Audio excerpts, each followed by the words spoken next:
पूर्व राज्यसभा सांसद किरण चौधरी ने नारी शक्ति वंदन बिल को देश की महिलाओं के लिए मील का पत्थर बताया है। उन्होंने कहा कि 16 से 18 अप्रैल का समय इतिहास के पन्नों में स्वर्ण अक्षरों से दर्ज किया जाएगा।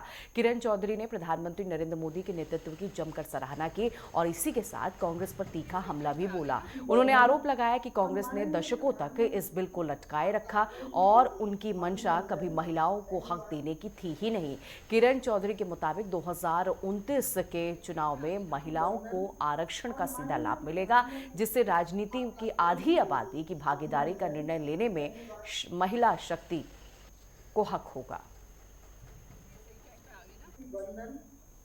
पिछले एक दशक के अंदर जो सशक्तिकरण के जो काम जो है महिलाओं के प्रति हुए हैं, चाहे उज्ज्वला योजना हो, चाहे स्वच्छ भारत के तहत टॉयलेट्स बनाए गए हों, चाहे महिलाओं के नाम जो है उनके घर करे गए हों, और जो अन्य योजनाएं, चाहे ड्रोन दीदी हो, चाहे मतलब बहुत सारी ऐसी योजनाएं जो हैं, पोषण की हो, ये जो हमारे माननीय प्रधानमंत्री जी ने ये जो पहल करी है, उस पहल को अंजाम देने के लिए ये 3 दिन का जो है ये सेशन बुलाया गया है। और मैं मानती हूँ कि कटिंग अक्रॉस पार्टी लाइंस ये जो है सारी महिलाओं के हक का है।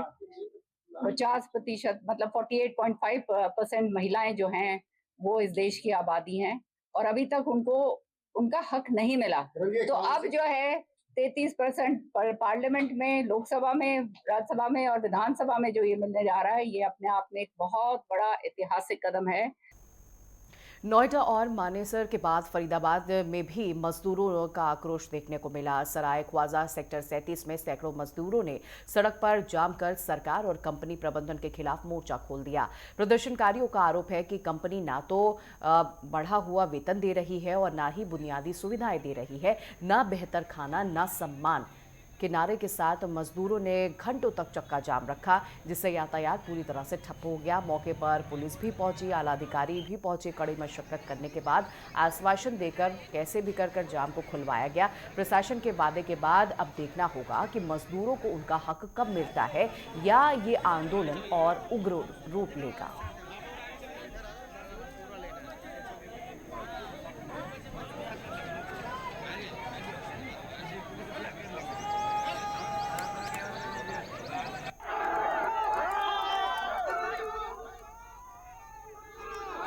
सैलरी को लेके हमारी सैलरी नहीं बढ़ रही है और सैलरी जो बता रहे हैं हमें 15,000 बता रहे हैं, उसमें से पीएफ एसआई वगैरह कट के हमें 13,000 कुछ मिलेगी। अब आप बताइए इतनी महंगाई के जमाने में हमें क्या मिलेगा? गवर्नमेंट के रेट तो वही है ना सर। एक दिन का आप बताइए कितना है? 750 कुछ है ना, 783।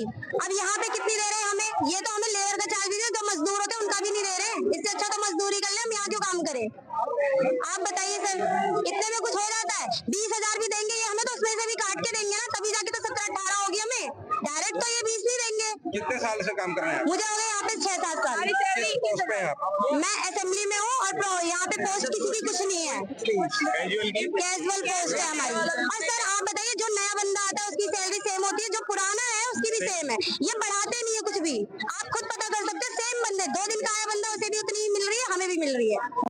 मदरसन कंपनी में हड़ताल इसलिए हुई है कि हरियाणा की सरकार ने जो 8 अप्रैल को मानेसर गुड़गांव में जो मजदूरों ने आंदोलन किया, उसके दबाव में आकर के न्यूनतम वेतन की घोषणा करी 15,200 की। यहाँ की मैनेजमेंट, यहाँ के ऑपरेटरों को भी, यहाँ के तमाम मजदूरों को भी जो पुराना वेतन है 11,267 रुपया, उसी का भुगतान नहीं कर रही है। तो 15,200 रुपये का जो 1 अप्रैल 2026 से करना है, उसका कहां से करेगी? पहले ही जो पुराना वेतनमान यहाँ का मिल रहा है हरियाणा में 11,267 रुपया, वो भी यहाँ पर नहीं दिया जा रहा है। वर्करों में इस बात के लिए गुस्सा है कि हरियाणा सरकार ने पूर्व में जो घोषित न्यूनतम वेतनमान है उसको भी लागू नहीं किया। इसके साथ साथ जो यहाँ पर ऑपरेटर काम करते हैं, तमाम वर्कर काम करते हैं, उनको केवल 9,000 रुपये दी जाती है। इनके लिए काम करने के कोई घंटे निर्धारित नहीं है। 8 घंटे से अधिक काम करने के बाद कोई ओवर टाइम नहीं मिलता है। महिला वर्करों को शौचालय की सुविधा नहीं मिलती है। आने जाने के लिए वर्करों को कोई ट्रांसपोर्ट अलाउंस नहीं मिलता है। अंदर जो वर्कर हैं कैंटीन में कोई खाना खा नहीं सकता, उसको कोई सुविधा कैंटीन की नहीं है।